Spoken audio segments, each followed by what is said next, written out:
number of years ago, I decided that I was going to cross out of my comfort zone into what I thought would be one of the most uncomfortable places I had ever imagined going.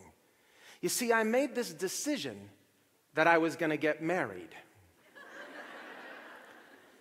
Trying to be the good fiance, what I did is I went to the jewelry store by myself because I wanted to surprise her.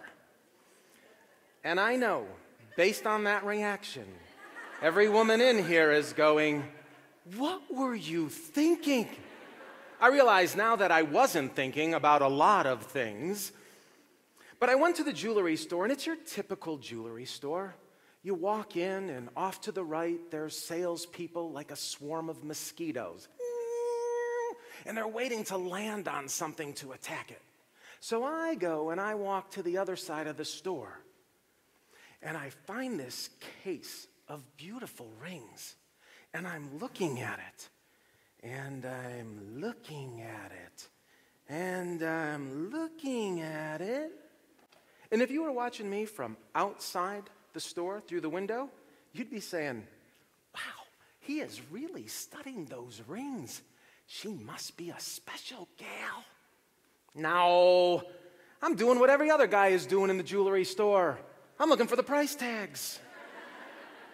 And they know that, so they tuck them way down in there so you can't see them.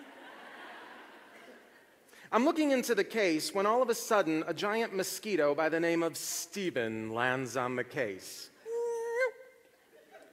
"Excuse me, but is there a particular piece you're interested in?"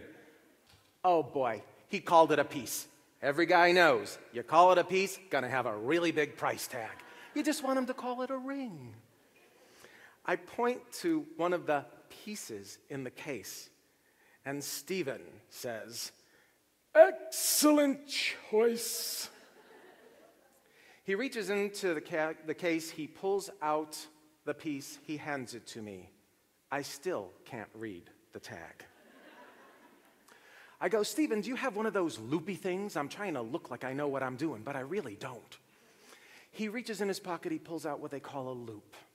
I'm sitting there and I'm reading the tag. I'm not even looking at the ring. I'm reading the tag, right? VVSI1, which turns out to be very, very slightly included, close to flawless. Color E, 1.75 TCW. Ooh, it's a big one. And then there it was. The $sign, the 2, the 5, and the K. Didn't need an interpreter for that one. $25,000. It's like hairball. I take the piece. I hand it back to Stephen. And I'm trying not to act like a schmuck. And I'm saying to Stephen, "Stephen, do you have anything a little less expensive?" And I'm thinking, like about $23,000 less expensive?